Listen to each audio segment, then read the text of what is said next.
Hi everyone, it's Dr. RAMANI. Welcome back to this YouTube channel on narcissism and narcissistic relationships and healing from them. And so you're in a narcissistic relationship. Often we're talking about sort of like marriages and committed, intimate relationships. But this could even be happening in a family. But we're going to talk about coping when you're in one of these relationships, and coping with being told that it's your problem that this relationship's a mess, and maybe you're the one who's not trying hard enough. So lots of people in the world at large, obviously not on this channel, you chose to subscribe or watch this channel, but lots of people in the world at large do not understand narcissism. They don't. I was actually on a call the other day with an old friend who was very happy for me and the success of the book, and he said, "I'm so happy for you, Ram, but I'm actually really surprised. I had no idea that people cared about this issue so much." And he said, "I just don't know people like this." He's a pretty successful guy. He's well established. He's not narcissistic, but he's had a sort of well cordoned off life in many ways. He's been very lucky in many ways.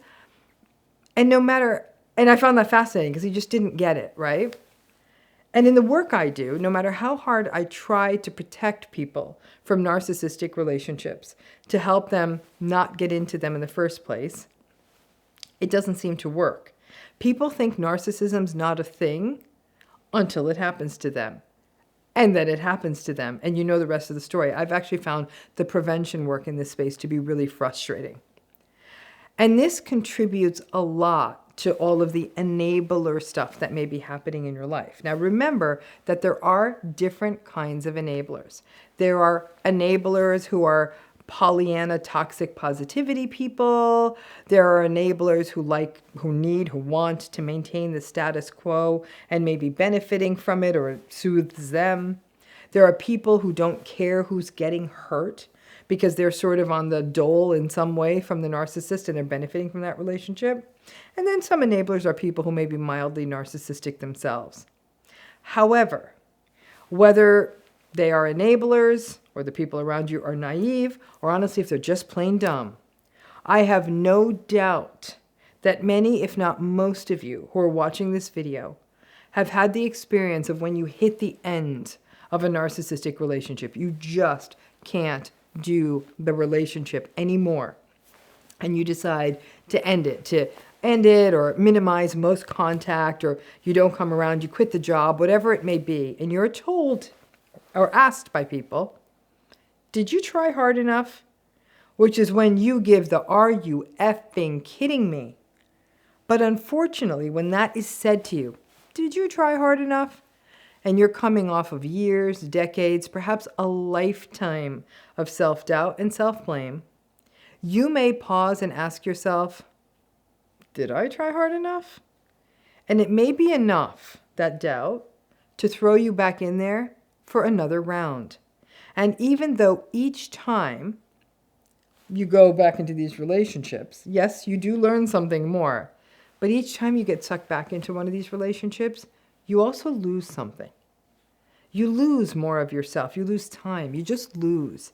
And yes, you may crawl out of the relationship again, but that bug still stays planted in your ear. Did I try hard enough? I own that I'm a bit of a renegade in the mental health field because of what I do. I think social support is great and it's essential and it's so important to us as human beings, but I don't necessarily think that social support has to be found in family or marriage. Lots of people just lost in the biological family casino and had bad luck. You were born into toxic families. You were born to people who didn't know how to be parents or how to care for a child. Other people get into bad marriages for all the reasons people get into bad marriages. And then we view these bits of bad luck in a person's life as a life sentence. Obviously, when narcissism's on board, there isn't much to do. And for whatever reason, it's been an odd month with the kinds of stories I've been hearing from people.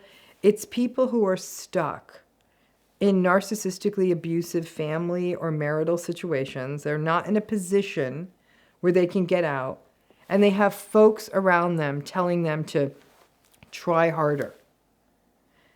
If you try harder, it's like telling someone to drain the ocean with an eyedropper. There's nothing more you can do. It's not going to work. And instead, I watch these people suffer, doubt themselves, and walk on sharper and sharper eggshells and experience bottomless exhaustion. Try harder? Seriously? When they try harder, they're just faced with more invalidation, mockery, rage, passive aggression, and gaslighting. Telling someone to try harder is actually somewhat sadistic. It's setting them up for more abuse.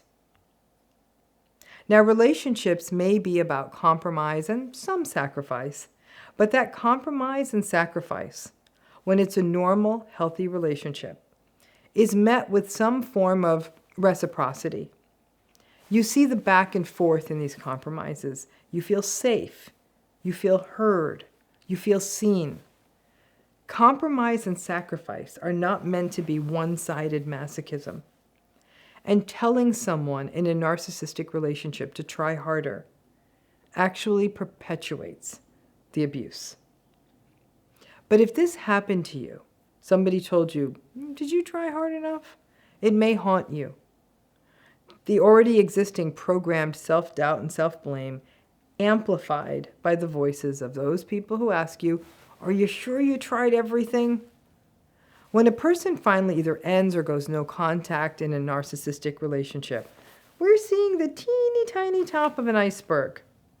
There was years of monumental and mountainous suffering under the surface that no one saw. Years of second guessing and self-questioning and being gaslighted and believing you are a bad person. Healing is about slowly shedding that sense of responsibility, of clearly seeing that another person's behavior was unacceptable and harmful and destructive, and that it's okay to step away when you are being harmed. And the people who may ask you this idea, did you try hard enough? These might be all kinds of people in your life. Friends, family, colleagues, spiritual advisors like pastors, couples therapists, regular therapists, teachers, you name it. You know what you went through. And if anything, this all becomes a discernment exercise where you learn who is able to not gaslight you, trust you, believe you. And you've had and these are people who've had the observational ability to witness your suffering, even when you had it well hidden.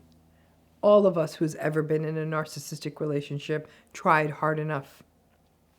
We stayed at the party way too long. We played the extra innings. We broke ourselves trying. Everyone stays in narcissistic relationships too long. Everyone tries everything. They're confusing, and that is a result. So next time someone asks you, did you try hard enough? You just learned a couple things about them. They weren't paying attention. They don't know a damn thing about narcissism. And ask yourself whether this is someone who gets to stay in your inner circle.